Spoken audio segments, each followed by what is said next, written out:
Mantan Direktur Utama PTBA dijebloskan ke penjara.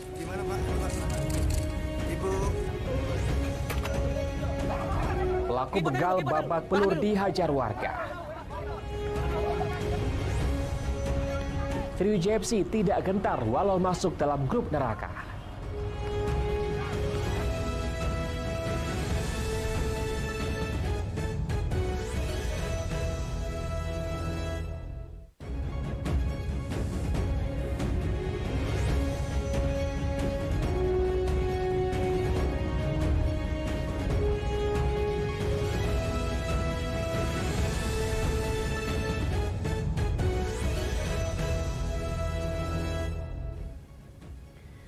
Selamat pagi, apa kabar pemirsa? Senang sekali saya dapat menjumpai Anda dalam Lintas iNews Sumsel. 3 sajian informasi tadi mengawali jumpa kita pada pagi hari ini. Beragam informasi lainnya telah kami siapkan untuk Anda. Bersama saya, Ari Kristianto, inilah Lintas iNews Sumsel. Selengkapnya.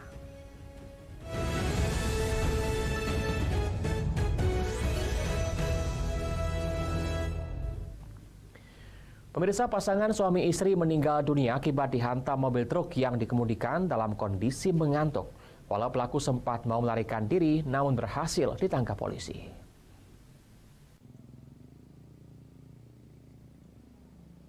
Diduga hilang kendali akibat mengantuk saat mengemudikan mobil truknya. Sebuah mobil truk menabrak sepeda motor yang ditumpangi pasangan suami istri, Romi Yudhistira dan Ajeng Kusula Wardani, warga Betung, Banyuasin. Kejadian naas yang menimpa pasangan suami istri ini terjadi di Jalan Lintas Timur Palembang Betung, Desa Pangkalan Palai. Hasil olah tempat kejadian perkara polisi diketahui jika mobil truk dengan nomor polisi BG8311KI dikemudikan oleh sopir Dewa Tabrani, warga Desa Kibang Trijaya, Kecamatan Lambu Kibang, Tulang Bawang, Lampung. Saat kejadian diduga kuat sopir mengantuk berat sehingga menabrak pasangan suami istri Romi Yudhistira dan Ajeng Kusula Wardani yang terseret hingga menabrak bangunan ruko. Beruntung bangunan ruko yang ditabrak tersebut dalam kondisi kosong. Pasangan suami istri Romi Yudhistira dan Ajeng Kusula Wardani melakukan perjalanan pulang dengan mengendarai sepeda motor dengan nomor polisi BG6125 BAT. Korban 2 orang meninggal dunia, yang sebelumnya sebenarnya teridentifikasi sama kita, 1 luka berat, 1 meninggal dunia. Akan tetapi sampai di rumah sakit, 1 yang luka berat meninggal dunia juga. Kemudian kita juga berhasil mengejar dan menangkap tersangka atau pengemudi mobil truk yang sampai saat ini masih dalam pemeriksaan kami. Karena berkembang ke belakang bahwa pengemudi supir truk berdasarkan informasi dan keterangan sementara ini mengantuk. Ini kan tempat usaha, rumah kami di pasar. Alhamdulillah kami selamat namanya itu kan. Ya, dapat musibah. Ini namanya musibah lah kan, musibah untuk makan namanya kan. Usaha. Ya alhamdulillah lah, terhindar dari bahaya kami sekeluarga kan. Usai menabrak yang menewaskan korbannya, sopir Dewa Tabrani sempat melarikan diri dan baru bisa ditangkap 5 jam kemudian di Desa Durian Daun, Kecamatan Betung, Banyuasin. Kedua korban pasangan suami istri ini telah dimakamkan keluarga di desanya, Betung, Banyuasin. Dari Banyuasin, Amal Saiful, iNews melaporkan.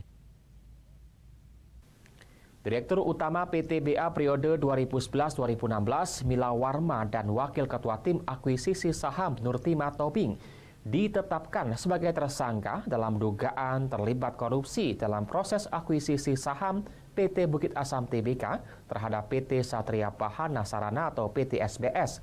Sebelum diakuisisi melalui anak perusahaan PT Bukit Asam Mitra Investama atau BMI senilai 100 miliar rupiah.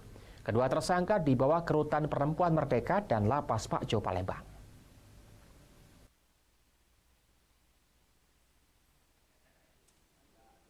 Pasca ditetapkannya 3 tersangka yakni Anung Dri Prasetya, Saiful Islam, dan Cahyono Imawan. Kali ini tim pidana khusus Kejaksaan Tinggi Sumatera Selatan menetapkan 2 orang tersangka lagi dalam kasus dugaan korupsi dalam proses akuisisi saham PT Bukit Asam Tbk yang merugikan negara sebesar 100 miliar rupiah. Kedua tersangka tambahan korupsi akuisisi anak perusahaan PT Bukit Asam Tbk ini adalah mantan Direktur Utama PTBA periode 2016 hingga 2016, Mila Warma dan Wakil Ketua Tim Akuisisi Saham Nurtima Tobing. Kasipenkum Kejati Sumsel, Fani Eka, dalam perkara korupsi akuisisi saham ini sudah ada 50 orang saksi yang diperiksa dan kedua orang tersangka langsung ditahan serta dijebloskan ke penjara Rutan Lapas Pakco dan Rutan Perempuan Merdeka Palembang selama 20 hari ke depan. Ditahan di Rutan kelas 1 Pakco Palembang, sedangkan untuk NT ditahan di Lapas Perempuan Merdeka Palembang. Dalam penyidikan ini, potensi kerugian negara sebesar 100 miliar rupiah. Adapun perbuatan para tersangka melanggar primer pasal 2 ayat 1 junto pasal 18 Undang-Undang Tipikor, kemudian juga subsidiar pasal 3 junto pasal 18 Undang-Undang Tipikor. Untuk informasi lain bahwa para saksi yang sudah diperiksa sampai saat ini sejumlah 50 orang. Dalam perkara korupsi akuisisi saham PT Bukit Asam Tbk, modus yang dilakukan oleh tersangka adalah dengan sengaja dan sepakat mengakuisisi PT SBB, padahal tidak layak, dan dalam akuisisi tersebut tidak dilakukan pembanding dengan PT lain. Akibat ulah para tersangka, negara mengalami kerugian hingga mencapai 100 miliar rupiah. Dari Palembang, Guntur Yansah, iNews melaporkan. Sementara itu, sebagaimana diketahui sebelumnya, Kejaksaan Tinggi Sumatera Selatan telah menetapkan 3 tersangka dugaan korupsi akuisisi PT Bukit Asam yang merugikan negara mencapai 100 miliar rupiah. Sebagaimana diketahui sebelumnya, Kejaksaan Tinggi Sumatera Selatan pada tanggal 22 Juni lalu telah menetapkan 3 tersangka dalam kasus yang sama.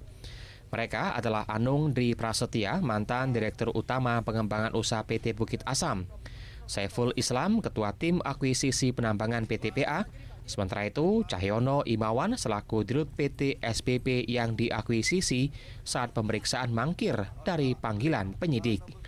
2 dari 3 tersangka ini langsung dijebloskan ke Rutan Pakco tanpa memberikan keterangan sepatah kata pun kepada wartawan. Dikatakan Kasipenkum Kejati Sumsel Fani, modus yang dilakukan oleh ketiga tersangka adalah dengan sengaja dan sepakat mengakuisisi PT SBB, padahal tidak layak. Hebatnya lagi, PTBA tidak memperlakukan pembandingan dengan perusahaan-perusahaan yang lain. Hal inilah yang mengakibatkan negara disinyalir mengalami kerugian hingga mencapai 100 miliar rupiah. Perusahaan ini tidak layak diakuisisi, namun proses akuisisi ini langsung menuju pada satu perusahaan. Harusnya kan ada pembanding seperti itu, ya? Cuma satu perusahaan itu aja yang dijadikan. Okay, ya. Yo, itu tadi yang baju tahanan cuma 2, 3 tersangka, satu yang mandir. Yang satu lagi nanti kita agendakan untuk pemeriksaan selanjutnya, nanti kita ini infokan kembali. Ya? Oh, jadi nggak datang hari ini? Hadir, satu lagi itu TI ya? TI. Mangkir ya berarti ya? Belum hadir, nanti kita agendakan untuk periode selanjutnya. Dari Palembang, Guntur, iNews melaporkan. Seorang pelaku begal di Sukarami Palembang babak belur dihajar warga setelah aksinya diketahui. Unik, modus pelaku menumpang kendaraan korbannya dan menuduh korban memiliki hutang piutang sehingga terjadi keributan. Dalam rekaman video amatir warga yang beredar, korban adalah remaja berusia 18 tahun ditarik oleh pelaku saat keduanya terjatuh dari sepeda motor. Korban yang bertubuh kecil berteriak meminta tolong. Bahkan korban sempat dibanting oleh pelaku menggunakan kaos berwarna biru. Pelaku sempat memukul korban menggunakan tabung gas berukuran 3 kg. Beruntung tabung gas tersebut berhasil dipegang oleh warga. Warga yang membantu sempat kebingungan karena korban dan pelaku berboncengan bersama. Korban sempat berteriak dirinya dibegal, sedangkan pelaku berteriak kalau korban mempunyai hutang kepada pelaku. Akan tetapi setelah warga mengetahui jika pria berbaju biru ternyata pelaku begal, spontan warga yang menyaksikan langsung menghakimi pelaku, dan pelaku menjadi bulan-bulanan warga yang emosi. Kejadian pembegalan ini terjadi di perumahan Spring Hill, Kecamatan Alang-Alang Lepar, Palembang. Dodi, 30 tahun, pria berkaos biru, ternyata pelaku begal dengan modus menumpang kendaraan korban. Korban bertemu pelaku saat beli gas 3 kg. Pelaku menumpang motor korban hingga ke depan kompleks sambil menawarkan biar dirinya yang membawa sepeda motor korban. Di tengah perjalanan, korban tiba-tiba didorong dan disuruh turun paksa oleh pelaku. Sadar sepeda motornya akan diambil, korban melawan hingga terjadi perkelahian. Yang bonceng dia. Posisi kita yang bonceng, sempat bujuk korban. Terus yang memukul pakai tabung gas tadi seperti apa ceritanya? Dia mau mukul, jadi kita pes kayak gini, nyampak kan loh. Gitu. Yang teriak siapa nih? Teriak kan loh. Teriak semua. Terus kita tadi teriak maling seperti apa? Dia teriak maling. Aku tadi teriak nagih utang. Di pinggir jalan ini di depan rumah saya ada 2 orang.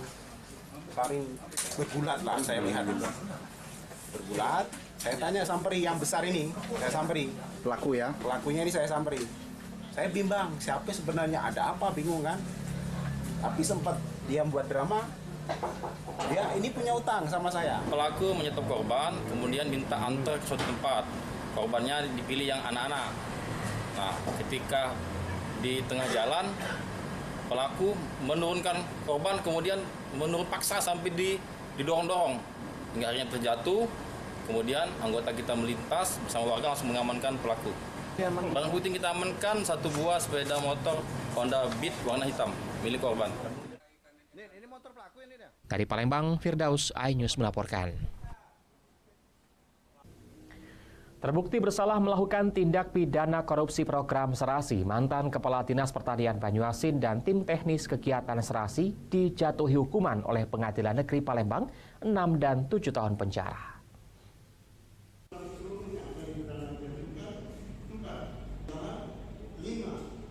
Pengadilan Negeri Tipikor Palembang gelar persidangan vonis kasus tindak pidana korupsi program serasi dengan terdakwa Zainuddin, mantan Kepala Dinas Pertanian Banyuasin, Sarjono, Ketua Tim Teknis Kegiatan Serasi, Rabu sore kemarin. Dalam amar putusannya, Majelis Hakim menyatakan perbuatan ketiga terdakwa terbukti bersalah telah melakukan tindak pidana korupsi secara bersamaan dengan tujuan memperkaya diri sendiri dengan kerugian negara 7,9 miliar rupiah. Majelis Hakim juga memerintahkan barang bukti nomor 1 sampai 151 dikembalikan kepada penuntut umum untuk digunakan pada perkara lain. Dalam amar putusannya, Majelis Hakim juga menyebut nama beberapa pihak yang ikut terlibat dalam perkara tersebut. Di antaranya Supeno sebagai distributor pompa air Poniman, Ketua UPKK, dan masih ada nama lain yang ikut terlibat dan disebut oleh Majelis Hakim. Sebelumnya JPU menuntut ketiga terdakwa dengan hukuman masing-masing 9 tahun penjara dan denda 500 juta subsidiar 5 bulan kurungan. Tadi saya sudah mencatat ada 5 pihak, ya. Jadi pihaknya 5. Yang pertama 1 orang yang bernama Supeno, yang kedua 1 orang yang bernama Poniman, dan yang ketiga adalah tim SID dari Jakarta. Ya. Itu yang diberikan oleh terdakwa 3 pada waktu itu sekitar 400-an. Untuk UPKK Pak, kemarin kan sebut UPKK yang terakhir adalah ketua UPKK. Jadi ada 6 pihak, tapi tidak disebutkan nama. 3 terdakwa terjerat dugaan korupsi optimasi lahan, selamatkan rawa sejahterakan petani tahu serasi yang bersumber dari APBN tahun anggaran 2019 pada Dinas Pertanian, Tanaman Pangan, dan Hortikultura Banyuasin. Dari Palembang, Guntur Yansa, iNews melaporkan.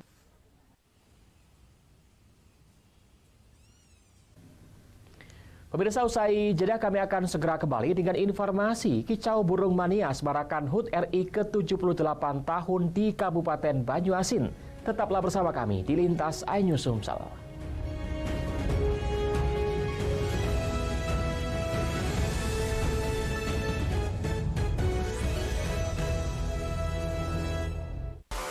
Turnamen bulu tangkis kelas dunia siap kembali memanjakan mata para badminton lovers yang akan dihadiri oleh para pemain terbaik.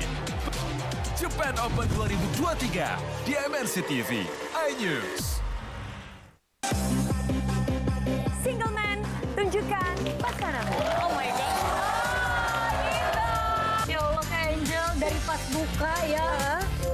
Take Me Out Indonesia di MNC TV. Tanya Mama yuk, ayo. Siraman Kolbu di MNC TV. KDI 2023 segera di MNC TV. Kak Irfan ikutan, tapi dia yang diangkat, tadi yang diangkat. Sana, Mira. 4, Amora. 4, Abel. Family 100 di MNC TV. Selamat pagi Upin Ipin, hanya di MNC TV. Total Energies BWF World Championship 2023 Denmark siap memanjakan para badminton lovers.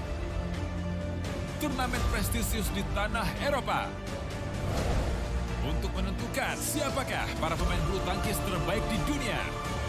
Mampukah para atlet terbaik merah putih meraih gelar tersebut? Ayo dukung dan saksikan Total Energies BWF World Cup Championship 2023 hanya di MNC TV. iNews. Tanya Mama yuk. Ayo. Siraman kolbu di MNC TV. Take Me Out Indonesia di MNC TV. KDI 2023 segera di MNC TV. Sebutkan panggilan lain untuk pacar. Kompor. Bakso. Jadi apa kamu? Kagak usah pulang lagi. Sabar bro sabar. Ya keluarga tetap utuh ya. Membuktikan. Family 100 di MNC TV. Japan Open 2023 di MNC TV. iNews. Total Energies BWF World Championship 2023 Denmark siap memanjakan para badminton lovers. Turnamen prestisius di tanah Eropa untuk menentukan siapakah para pemain bulu tangkis terbaik di dunia. Mampukah para atlet terbaik merah putih meraih gelar tersebut? Ayo dukung dan saksikan Total Energies BWF World Cup Championship 2023 hanya di MNC TV. iNews. Di sini setiap pagi selalu ada yang bikin happy. Bertualang seru melewati lorong waktu. Selamat pagi Upin Ipin, hanya di MNC TV. Family 100 di MNC TV. Ada anak. Pacaran. Terus putus sudah lama. Tapi orang tua keduanya nggak mau putus. Yang kawin anaknya apa emaknya? Hidup itu ambil hikmah. Japan Open 2023 di MNC TV. iNews. Ada anak. Pacaran. Terus putus sudah lama.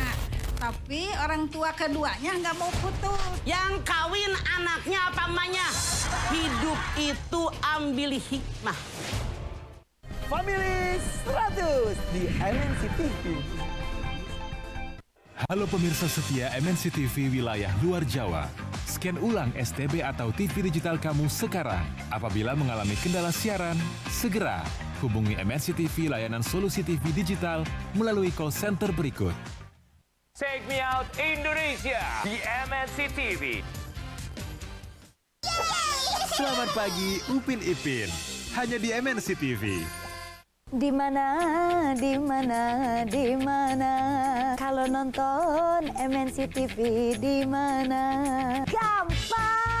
MNC TV bisa disaksikan secara digital Jakarta, Bandung, Semarang, Surabaya, Medan, Makassar, Yogyakarta, Palembang, Denpasar, Banjarmasin, Surakarta. Terus kita saksikan program-program kesayangan MNC TV. Mulai dari Upin Ipin, kontes yang bikin kita goyang dan happy, mencari cinta sejati di Take Me Out Indonesia, berbagi kebahagiaan di Kilau Uang Kaget, dan bedah rumah sampai dengan games nomor 1 di Indonesia. Family 100. Jangan lupa scan ulang set-top box atau TV digital kamu ya. MNC TV selalu di hati.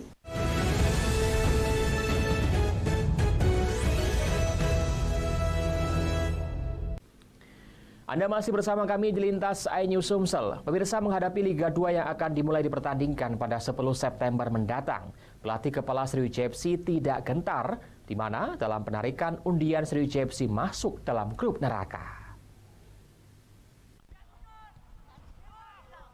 Sebagai tim yang sangat berambisi, Sriwijaya FC optimis bakal lolos promosi ke Liga 1 setelah melihat format kompetisi Liga 2 yang diperkirakan bakal dimulai pada 10 September 2023. Seperti yang diketahui, target lolos kalau menurut regulasi itu diambil 3 teratas di grup 1 Sumatera. Dengan demikian, Laskar Wongkito setidaknya nanti bertahan terus di 3 besar grup sampai lolos ke Liga 1. Di zona Sumatera, grup 1 ini terdiri dari 7 tim, antara lain Persiraja Banda Aceh, PSMS Medan, PSDS Deli Serdang, Sada Sumut, Semen Padang FC, PSPS Riau, dan Sriwijaya FC. Pelatih kepala Sriwijaya FC Muhammad Yusuf Prasetyo optimis menghadapi lawan di grup 1 yang disebut grup neraka Liga 2. Ya, seperti yang kita prediksi sebelumnya, seperti tahun-tahun sebelumnya juga memang sama. Ya, kita tetap optimis bahwa kita tetap target kita tetap lolos ke 12 besar. Coach, kalau lihat peta kekuatannya sendiri gimana Coach lihatnya Coach? Iya, kita percaya sekali. Dalam hal teknis kita percaya sekali dengan pemain-pemain kita. Grup 1 dibilang sebagai grup neraka Coach, gimana Coach? Karena banyak mantan Liga 1 di situ. Saya nggak berpikir mengenai hal itu. Saat ini, Sriwijaya FC masih melakukan pemusatan latihan di Yogyakarta. Pelatih yang disapa Coach Yoyo ingin Laskar Wongkito merasakan bertanding di luar kota Palembang. Dari Palembang, Bambang Irawan, iNews melaporkan. Seru suara peserta memberi semangat pada burung yang mereka sertakan agar dapat menarik perhatian juri untuk memenangkan Lomba Kicau Mania dalam suasana semarak memeriahkan peringatan HUT RI ke-78 di Kabupaten Banyuasin. Ratusan peserta yang datang dari berbagai daerah di Sumatera Selatan mengadu kemerduan dan kehebatan suara burung yang mereka sertakan dalam Festival Kicau Mania yang digelar di Kabupaten Banyuasin. Dari serangkaian lomba dari Festival Sedulang Studung dalam rangka memperingati HUT RI ke-78. Menjadi bagian istimewa dari rangkaian kegiatan lomba, pertarungan suara indah dari burung para peserta untuk memperebutkan piala Bupati Banyuasin, menciptakan panggung kompetisi yang meriah. Peserta yang sangat antusias dengan semangat tinggi memberikan semangat kepada burung andalan mereka agar menjadi yang terbaik sebagai juara. Pentas ini menunjukkan bahwa semangat perjuangan dan persatuan yang menjadi landasan kemerdekaan Indonesia juga terpancar melalui persaingan sehat dalam lomba ini. Para pemenang akan mendapatkan piala, piagam, dan uang pembinaan. Dan bagi pemenang utama dalam kontes ini mendapatkan 1 unit sepeda motor.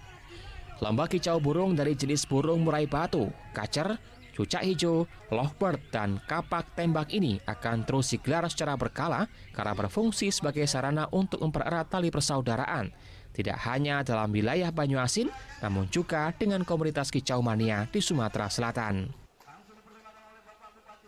Ini kegiatan dalam rangka memeriahkan HUT RI ke-78 yang dikemas dalam Festival Sedulang Studung. Ini Festival Burung Mania, Kicau Mania, yang mana pesertanya sangat antusias.